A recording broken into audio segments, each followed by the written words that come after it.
Good morning, everybody. It's about 1 a.m. coffee time.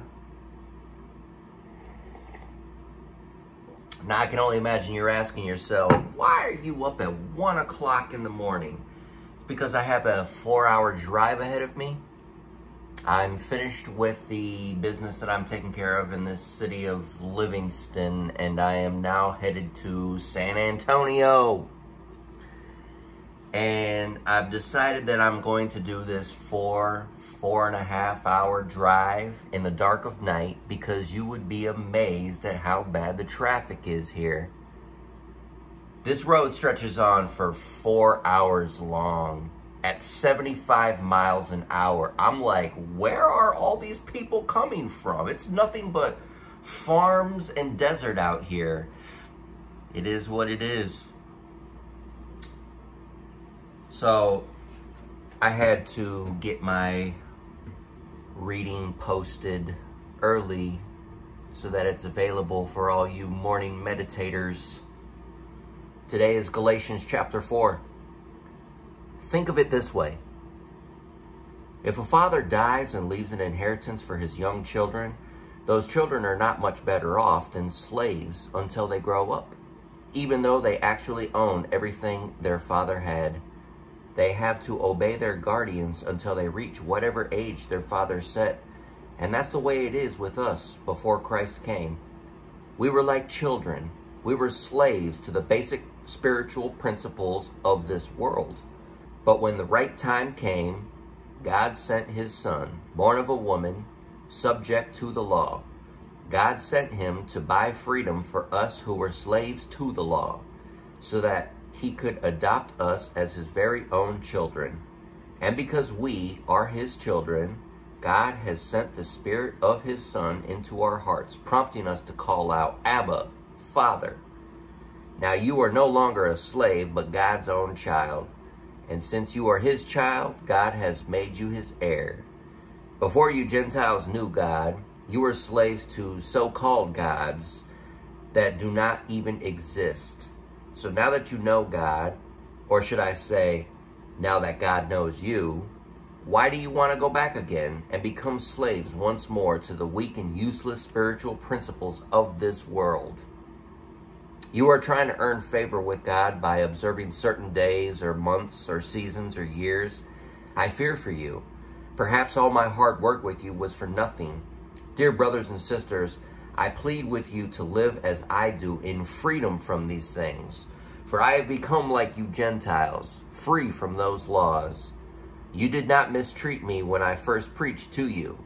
Surely you remember that I was sick when I first brought you the good news. But even though my condition tempted you to reject me, you did not despise me or turn me away. No, you took me in and cared for me as though I were an angel from God or even Christ Jesus himself.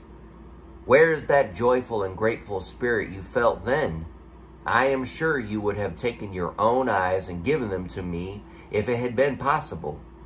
Have I now become your enemy because I am telling you the truth? Those false teachers are so eager to win your favor, but their intentions are not good. They are trying to shut you off from me so that you will pay attention only to them. If someone is eager to do good things for you, that's all right. But let them do it all the time, not just when I'm with you. Oh, my dear children, I feel as if I'm going through labor pains for you again, and they will continue until Christ is fully developed in your lives.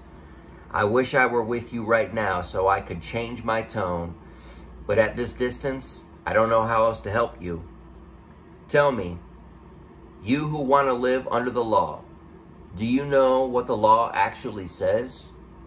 The scriptures say that Abraham had 2 sons, one from his slave wife and one from his freeborn wife. The son of the slave wife was born in a human attempt to bring about the fulfillment of God's promise. But the son of the freeborn wife was born as God's own fulfillment of his promise. These 2 women serve as an illustration of God's 2 covenants.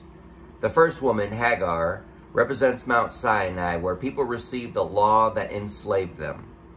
And now Jerusalem is just like Mount Sinai in Arabia.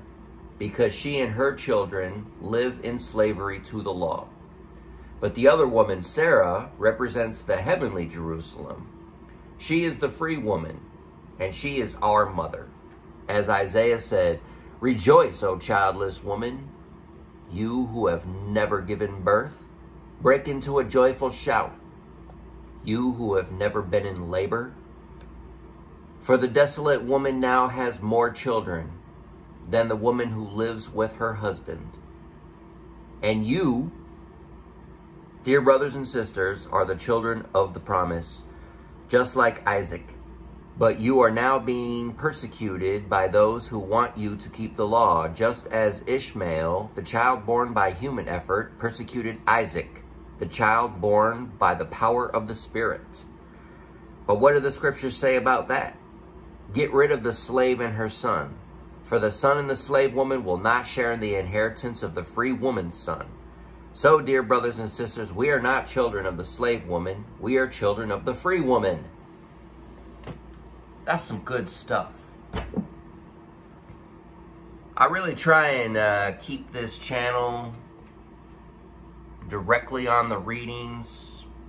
Not really going to share my thoughts or feelings about the readings. I'm trying to avoid being a preacher. I'm not a preacher. I'm not a teacher. But I do believe in the life and potential power that comes from the words. I encourage people to open up their own books and actually read the words. Follow along with me as I read the words. Let God really speak to you. I don't know if that's a good or a bad thing. But anyway, thanks for watching. We'll see you tomorrow in the next daily Bible reading.